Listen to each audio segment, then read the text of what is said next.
예, 지난 시간까지 우리는 어, 방언이라는 현상이 나타났던 사례, 사도행전 안에서 방언이 나타났던 사례를 이어서 살펴보았습니다. 첫 번째는 오순절에 예루살렘 마가 요한의 다락방에 나타났던 방언.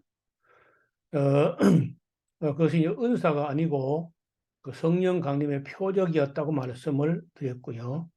그리고 이제 두 번째는 그 고넬료 가정에 나타났던 그 방언 현상도 이방인에게도 성령을 부어 주신다 하는 표적으로 이례적 사건으로 은사가 아니고 어, 그날 하루만 단 한 번만 나타났던 표적이었다는 말씀을 드렸습니다. 세 번째는 우리가 에베소 교회의 개척을 시작할 때 문제가 생겼는데 동쪽으로는 갈라디아 지역에서 바울은 사도가 아니다.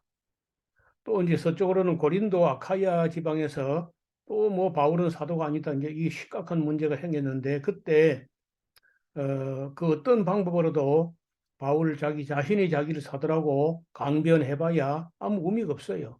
그때 성령께서 바울이 안수할 때 성령이 임하시는 그런 표적을 보여주시면서 왜 바울이 사도가 아니라고 하느냐, 바울은 사도다 하는 것을 보증하는 그런 의미에서 그 세 번 그 오순절 날 방언과 고넬료 가정의 방언과 또 에베소 교회 개척할 때 방언 이 세 번 케이스를 다 들어서 살펴본 결과는 세 번 다 은사가 아니고 이례적 사건으로 나타났고 하나의 표적으로 나타났지 이것이 무슨 카리스마 즉 은사는 아니고 세메이온 표적이었다 이렇게 말씀을 드렸습니다. 그러면 이제 성경에서 방언 문제가 나타나는 것이 또 한 군데 더 있는데 그 이제 고린도 교회입니다. 고린도 교회도 분명히 방언의 현상이 있었는데 이 방언은 그렇게 간단하게 설명되지 않습니다. 그리고 무조건 방언이 은사가 익혀서 안 돼요. 바울이 뭐그 실상과 사실을 확인하기 전에 고린도에서 어떤 사람들이 알아듣지 못하는 소리로 기도한다고 하니까 그걸 그저 어, 그 방언 다른 지방 언어로 기도하는 거겠지. 그냥 그 통역하라 해라. 이렇게 하면서도 어째 그 열매가 영 석연치 않고 매우 부정적이라는 거예요. 그래서 우려하면서 편지를 쓰고 디모데를 보내고 했는데 어떻든 고린도 교회 방언 문제는 오늘 글쎄 뭐 오늘 한 20분 동안에는 다 이야기가 안 되고 이 다음 시간에 또 한 번 더 연결을 해야 연장해서 말씀드려야 여러분이 조금 그 현상을 납득할 수 있지 않겠나 이런 생각을 합니다. 어, 하여간 그 분명한 것은 이 고린도 교회는 그 정상적인 교회가 아니고 이거 봐요. 변질된 교회야. 그 잘못된 교회입니다. 따라서 여러분이나 여러분 담임 목사나 고린도 교회 하는 그 어떤 것을 따라하겠다고 되면 큰일 납니다. 특히 이제 신령상의 문제, 이 방언 문제 이런 거는 영적인 문제이기 때문에 영적인 분별력이 없는 사람들은요, 그거 분별 못 해요. 지금 대부분의 목회자들, 제가 볼 때는 뭐 그 수치는 정확하지 않으나 99%는 분별 못 합니다. 뭐가 뭔지를. 방언 현상을 보고 이게 진짜 방언인지 아닌지 99% 목회자가 분별 못 한다고요. 그 어려운 거예요. 성도들 말할 것도 없고 목사라도 마찬가지야. 신학교 교수라도 그걸 잘 분별 못 해요. 그거는 이제 성경을 제대로 알고 또 방언 현상을 정말 하루 이틀이 아니고 오래 지켜보고 검증해봐야 알까 말까 한 문제, 어려운 문제이기 때문에 이 간단한 문제, 오순절 방언 문제, 고넬료 집회 방언 문제, 또 에베소 교회 개척할 때 문제, 간단한 건 지금 간단하게 빨리빨리 다루었고, 제일 중요한 문제, 제일 나중에 좀 진지하게 우리가 이야기를 하려고 합니다. 여러분 보시는 대로 이 그림에 있는 교회는 고린도 교회 바울 기념 교회입니다. 제가 여기를 몇 번을 방문했었는데 맨 처음 방문했을 때에 이 현관 안에 들어가면은 벽에 스테인리스 판에 역대 교역자 이름이 쭉 이렇게 있어요. 내가 얼른 그릇에 보니까 그 현재 교역자가 제가 갔을 때 93년도 갔는데 88대 교역자인가 그래요. 정말 역사와 전통을 자랑하는 교회죠. 사도 바울이 개척을 했고 이 고린도 교회로 날아오는 그 성경의 편지가 두 개나 있잖아. 고린도전서, 고린도후서. 그리고 사도행전에도 이 고린도 교회가 나오고 하는 걸 볼 때 정말 세상 어느 교회보다도 역사 있는 교회죠. 그럼에도 불구하고 이 교회는 바울이 지금 편지를 쓰고 할 때 고린도 전서를 쓸 때 정상적인 교회가 아니고 변질된 교회였어요. 어린 교회이기도 하지만은 이거는 어린 문제하고 좀 다른 문제입니다. 여러분 이제 우리가 사람들이 모여 있는 그런 교회를 가보면은 교회마다 문제가 있죠. 그 일단 이제 그 교회 문제에 좀 이야기를 할 텐데 어떻든 바울이 지금 이 소식을 어떻게 들었냐 하면은 첫 번째는 글로에라는 성도의 집으로 그 편으로 소식을 들었다는 거예요. 뭐 어떤 소식을 들었는지 잘은 모르지만 뭐 한 10가지 정도 문제가 돼요. 그 문제 뭐 전에도 한 말씀드렸는데 그다음에 이제 두 번째는 고린도 교회를 섬기던 아볼로라는 교역자가 아무리 해도 안 되니까 문제 수습이 안 되니까 아이고 뭐 그 교회를 돌보는 거나 목회하는 걸 뭐 아무나 하는 줄 알았더니 그게 아니구나. 나도 사도 바울 밑에 가서 좀 뭐 배우고 갈고 닦고 해야지 하면서 고린도 교회를 사임하고 바울이 있는 에베소로 건너왔습니다. 그래서 이제 이런저런 이야기를 하는데 바울이 들어보니까 이게 문제가 심각할 뿐 아니라 바울이 들어봐서 이해가 안 돼요. 어떻게 교회가 그럴 수가 있지? 그래서 바울이 좀 고민하고 있는데 얼마 지나자 고린도에서 또 사람들이 건너온 거예요. 에베소에 있는 바울에게로. 보니까 아이고 그 바울이 그 고린도 개척할 때 첫 열매로 믿음을 갖게 된 스데바나, 보도나도, 아가이고 이런 그 집사들이 찾아온 거예요. 그래서 반갑게 이제 맞이해가지고 뭐 이야기를 그 수인사를 하고 그래 내가 아볼로 얘기 들어보니까 지금 교회가 문제가 있다는데 그 어떻게 된 문제냐 했더니 뭐 스데바나, 보도나도, 아가이고 하는 말이 다 저희가 뭐 교회를 잘 섬기지 못해 부족해 그렇죠 하면서 이야기를 하는데 이야기가 간단하지가 않고 바울이 들어봤을 때 그럴 수가 없다. 어, 그리고 이제 스데바나가 품에서 고린도 교회로부터 성도들이 바울에게 좀 질문을 해보라고 하는 편지도 가져왔어요. 그래서 이제 그 편지를 통해서 더 이제 문제를 알게 됐는데 어떻든 이 경로 세 가지, 네 가지 경로를 통해서 바울이 들어본 대로는 교회 문제가 심각하다는 거예요. 이게 작은 문제가 아니야.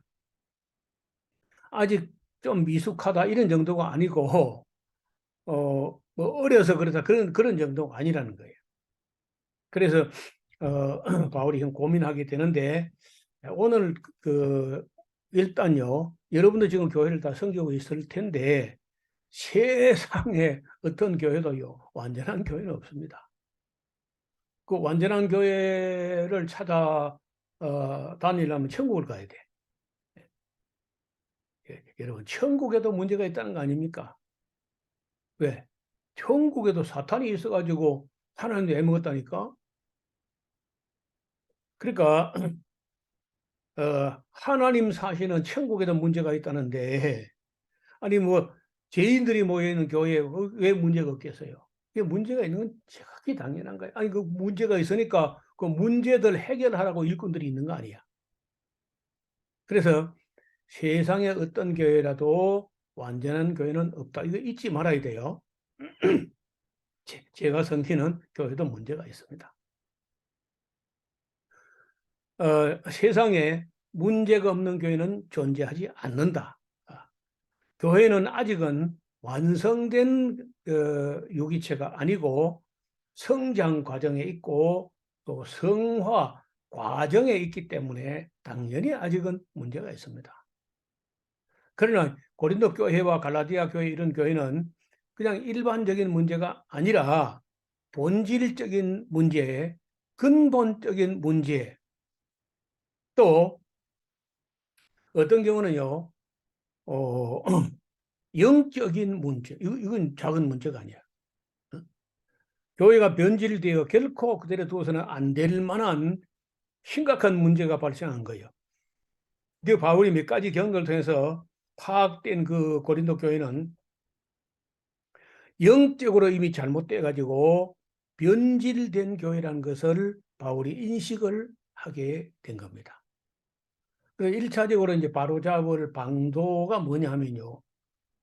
지금 고린도전서를 보내고 고린도전서뿐만 아니라 고린도전서를 디모데에게 들려서 보내니까 편지도 가고 디모데가 또 가서 살펴서 바로잡을 건 바로잡고 지도할 건 지도하고 이제 이렇게 떼면은 해결이 될란가 말란가 하고 바울이 우려하면서 디모데를 보냈는데 아쉽게도 아무것도 해결 안 돼요.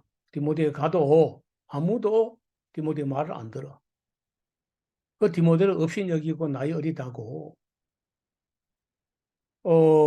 그래서 디모데가 뭐 거의 뭐 가서 뭐 눈물만 흘리다가 금식만 하다가 그래 온 거야. 건너왔어. 뭐 바울이 물으니까 아이고 뭐 선생님 제가 다 부족해 그랬죠. 이 사람아 자네가 부족하고 말고 문제가 아니라 이야기를 해봐라. 근데 그 디모데가 아주 뭐 그 이야기를 잘 못해요. 너무 너무 참담하고 너무 기가 막혀서 그 고지고대로 사도 바울이 보고를 못합니다. 그 바울이 괜찮아. 내가 다 이해하니까 자네 잘못이 아니야. 어, 일단 사실대로 얘기를 해봐. 그래 디모데가 이런저런 이야기를 꺼내는데 들어보니까 과관인 거요. 바울이 생각했던 것보다 더 심각해. 그래서 이제 바울이 이거 안 되겠다 하고 이제 어, 바울이 아무래도 내가 직접 가봐야 되겠다 하고 이제 바울이 그 디모데에게 내가 직접 가볼 테니까 준비 좀 하게 해가지고 바울이요 고린도 갑니다. 갔는데 바울을 영접하지 않습니다. 바울이 개척한 교회인데 바울 사도가 왔는데 문전에 들여놓지도 않아요. 그래서 뭐 들어간다 못 들어간다 뭐 그 뭐 티격 태격 그 왕배 덕배 네가 옳다 뭐 난리가 났는데 안 되는 거예요. 바울은 혼자고 그 떼거리가 여러분 그런 걸 잘 모르죠. 모를 수밖에. 교회에서 그런 말을 안 하거든요. 그런 얘기는 고린도 전서는 안 나옵니다. 고린도 후서도 처음엔 안 나와. 고린도 후서 맨 끝까지 읽어 가면은 그런 이야기도 나옵니다. 바울이 두 번째 방문했다가 정말 아픈 상처만 안고 그냥 돌아와요. 그러니까 고린도 교회 문제가 그런 사정과 스토리와 문제의 본질과 문제의 근원과 이런 걸 제대로 밝혀가지고 고린도 전서 후서를 연결해가지고 원만하게 그 스토리텔링을 할 수 있어야 돼요. 저는 지금까지 고린도 전서 후서 연결해서 강의하는 사람도 내가 본 적이 없지만은 혹 누가 뭐 부분적으로 이야기하는데 대부분 안 맞는 소리입니다. 모르고 하는 소리예요. 거의 다. 이렇게 고린도 교회가 심각했다는 걸 인식하는 사람이 거의 없다시피 해요. 그래서 제가 참다 못하 보다 못해가지고 아무래도 이 이야기를 또 좀 해야 되겠다 하고 이제 영상을 만드는데 사람들이 이 어려운 얘기를 안 들으려 그래요. 참 고약한 시대야, 이 시대가. 모르면은 정말 겸허하게 마음을 비우고 들어는 봐야 될 거 아니야. 그리고 이야기를 끝까지 들어봐야 돼. 제가 이 이야기를 하려면요. 기본적으로 한 10시간 정도는 이야기를 풀어야 되게 납득을 합니다. 제가 하는 성경 강좌에 오신 분들이 목사들도 처음에 대부분 납득을 못해요. 무슨 저런 소리 하고 있는가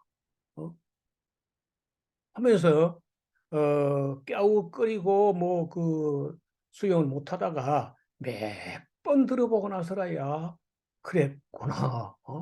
그런 일이 있었구나 세상에 하고 이제 고린도 교회를 다시 보기 시작하는 거예요.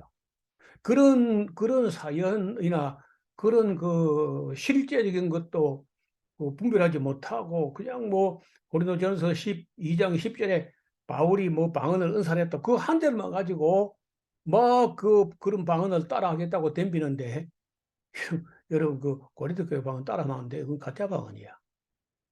고린도 교회 하던 방언은 나중에 가서 디도가 가서 알아냈는데 바울이 이제 그 문전박대를 당하고 돌아와서 아주 뭐 무시무시한 편지를 씁니다. 누구 이름을 적어가지고 이상 몇 명은 내가 성부와 성자와 성령의 이름으로 사탄에게 내어주노라 아마 그 정도 무시무시한 편지를 써가지고 보냈다고요. 그런 거 잘 모르시죠?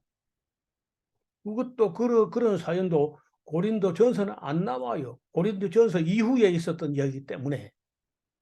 그래서 고린도 스토리를 모르면은 고린도 교회 고린도 전서 후서 설교 못 합니다. 강의 안 돼요. 그래서 가장 중요한 건 스토리야, 스토리. 고린도 스토리를 제대로 읽어내야 돼. 그래서 이제 그 편지를 보내놓고 며칠 지나서 바울이 또 그 편지 가지고 또 누가 또 그 말장난하고 시비하고 할 것 같으니까 디도를 보냅니다. 고린도로. 디도를 보낼 때 나처럼 불쑥 들어가겠다고 하지 말고 외곽에 머물면서 이 사람아 탐문을 해봐. 탐문. 정말 그렇게 해가지고 고린도 교회의 문제의 본질이 뭐냐? 그 본질이 누군가 침투한 거야. 그 알아보니까 거짓 사도들이야. 복수야, 복수. 거짓 사도가 아니고 우리 성경은 거짓 사도라고 번역했는데 원어에 보면요. 거짓 사도들이 아주 교활한 놈들이 들어가가지고 교회를 변질시킨 거야. 우리가 믿는 예수를 저주할 자라 하고 바울은 사도가 아니라고 또 선동하고 이렇게 하면서 완전히 교회를 변질시켜 놨어요. 그래서 뭐 신령하다고 하면서 자기들은 그 이상한 소리를 기도를 하는데 통역도 안 해줘. 자기들은 뭐 영으로 비밀을 기도한다 그러면서 통역 안 해주는 거야. 그리고 바울이 아시죠? 여러분 그 고린도전서 보면은 무슨 소리야? 방언으로 기도했으면 통역하라 그래. 예. 통역하고 다 알아듣고 아멘 하게 하라 그래. 그런 말을 했는데 알고 보니까 거짓 사도들이 침투했는데 유대인들이야. 유대인들이기 때문에 우리가 믿는 예수, 나무에 달린 예수를 저주 아래에 있는 자라고 한 거지요. 왜? 예수님 나무에 달렸잖아. 신명기 23장 21절에 그 나무에 달린 자마다 저주 아래에 있는 자라 이런 말이 있다 진짜. 그러니까 그걸 인용하면서 너희가 믿는 십자가 달린 예수는 나무에 달려 죽은 자 아니냐, 저주 아래 있는 자이겠더라 하면서 우리가 믿는 예수를 믿지 못하게 하고 다른 예수를 전하고 다른 영을 받게 다른 영을, 응? 그리고 다른 복음을 전했다니까. 그러니까 교회가 변질되는 거죠. 그 거짓 사도들이야. 이런 사실을 모르면서 고린도전서를 뭐 해석한답시고 고린도전서를 가지고 무슨 거기 있는 방언을 어쩌고 하는 사람들은요 전부 엉터리입니다. 내가 볼 때는요 전부. 아무리 큰 거의 목사라도 들어보면 엉터리야. 예, 여러분 제가 오늘 숙제를 내드리는데 고린도전서 말고 고린도 전서 갖고는 해결이 안 됐거든요. 그리고 고린도 후서 12장부터 13장까지, 아니요, 죄송합니다. 고린도전서 11장부터 12장, 13장, 그거 많지 않잖아요.